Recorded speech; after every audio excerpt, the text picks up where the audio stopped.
Allergy जो आजकल बड़ी कॉमन है, एक ऐसी अवस्था है जब कभी भी किसी व्यक्ति को एक विशेष प्रकार के पदार्थ से हाइपर सेंसिटिविटी यानी अति संवेदनशीलता हो जाती है। उस कंडीशन का नाम एलर्जी है। ये अलग अलग रूपों में बॉडी के ऊपर दिखाई देती है। यदि ये हमारे रेस्पिरेटरी सिस्टम यानी जहाँ से हम सांस लेते हैं उस जगह पे आती है तो हमको छींकें या नाक के पीछे इरिटेशन होना, बार बार जल्दी जल्दी खांसी या बलगम होना, बहुत दिनों तक कफ रहना, आंखों से पानी आना, ये सब कॉमन सिम्टम होते हैं जब ये हमको रेस्पिरेटरी सिस्टम से रिलेटेड एलर्जी होती है। परंतु जब ये एलर्जी हमको त्वचा यानी स्किन पर होने लगती है तो उस समय स्किन के ऊपर जैसा चित्र में दिखाया हुआ है चकत्ते आना, उसके ऊपर खुजली होना और कई बार जल्दी जल्दी वायरल इन्फेक्शन होना।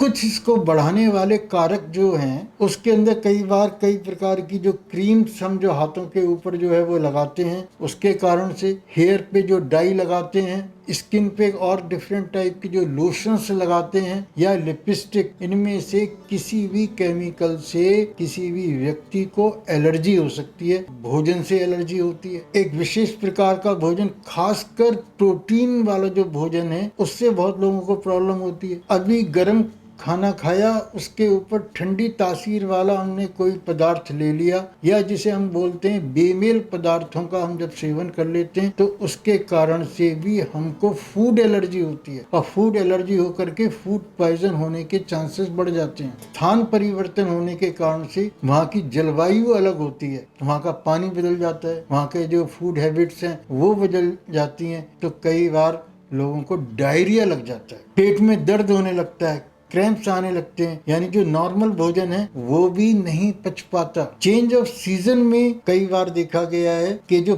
पोलन्स होते हैं, जिस समय फरवरी से लेकर के अप्रैल के बीच में पोलन्स की एलर्जी के कारण से अस्थमा हो जाता है। कई बार कई लोगों को धूल से, घर के अंदर पेंटिंग, पेस्टिसाइड्स का छिड़काव करते हैं, उससे भी एलर्जी होकर के अस्थमेटिक अटैक्स आते हैं, जिसको हम बोलते हैं कि वो ब्रोंकियल अस्थमा का अटैक टाइम बीइंग के लिए हुआ। कई बार कई लोगों के अंदर किसी चीज के माफिक नहीं आने से सर में तेज दर्द भी होता है और दर्द के बाद फिर उल्टी आती है, यानी माइग्रेन जैसा जो है वो सिम्टम्स बनते हैं। तो ये भी एलर्जिक कंडीशन से हो सकता है। कई बार कुछ पेशेंट्स में ऐसा देखा गया कि कई बार कुछ लोगों को कुछ प्रकार की दवाएं सूट नहीं करती, जैसे आपने सुना होगा पेनिसिलिन ग्रुप की दवाएं। कुछ लोग सल्फा जो ग्रुप होता है उस ग्रुप से ज्यादा सेंसिटिव होते हैं और कुछ लोग जो है किसी प्रकार की क्रीम या स्प्रिट को लगाने मात्र से भी बॉडी के ऊपर अर्टिकेरिया टाइप के चकत्ते यानी गोल गोल चकत्ते जो है लाल लाल रंग के और उसके अंदर खुजली के संग बहुत ही तकलीफ देह स्थिति जो है वो पैदा होती है और कई लोगों को साथ में सांस भी फूलने लगता है। तो इसलिए कोशिश ये करें कि अपने अंदर की प्रतिरोधक क्षमता कहीं ना कहीं डिस्टरबेंस होती है, तभी ये प्रॉब्लम होती है। एक बहुत ही मजेदार स्थिति और होती है जिसको हम बोलते हैं मानसिक एलर्जी। कई बार आपने देखा होगा कुछ लोगों में किसी को देखने मात्र से अंदर से बहुत ज्यादा इरिटेशन होता है, यानी उसको उसके प्रति उसको वो देखना ही नहीं चाहता, यानी ईर्ष्या। उसके कारण से या तो उसको लूज मोशन लग जाते हैं या उसकी नींद गायब हो जाती है या अंदर से फिर लेटर ऑन स्टेज पर स्किन पर कोई एलर्जी के कंडीशन यानी वही ईचिंग, जलन होना, खुजली होना, ये सब सिम्टम्स आने लगते हैं। कई बार जो मनो के आवेग हैं या कई बार मानसिक आघात, यानी किसी को वो बहुत अधिक चाहता हो,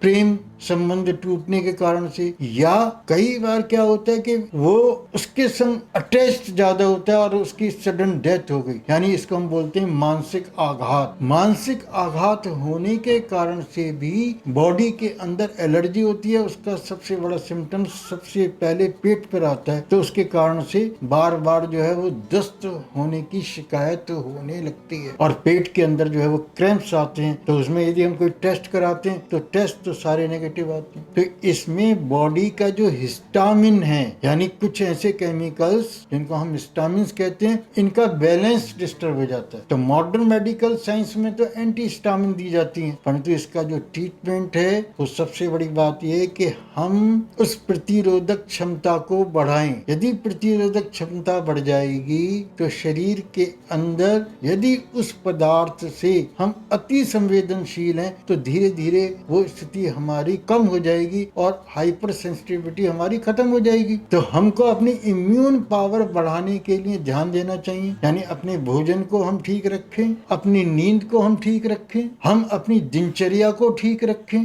और पॉजिटिव थिंकिंग के संग प्रॉपर मेडिटेशन करें और कम से कम 20 मिनट से लेकर के 45 मिनट सैर या योग या कुछ ऐसी व्यायाम जो हम अपने शरीर को ठीक रख सकें उनको करने चाहिए। कभी भी अपनी क्षमता से अधिक एक्सरसाइज नहीं करनी चाहिए, अपने आप सेल्फ मेडिकेशन नहीं करना चाहिए। बहुत सारी जो मार्केट के अंदर एंटी एलर्जिक मेडिसिन चल रही हैं उनको कभी अपनी मर्जी से नहीं खाना चाहिए। वो किसी अच्छे चिकित्सक की देखरेख में अपना पूर्ण निदान करवा करके आप यदि ये ट्रीटमेंट लेते हैं तो निश्चित रूप से आप जिस चीज से एलर्जिक हैं वो तकलीफ आपकी जो है वो चली जाएगी। धन्यवाद।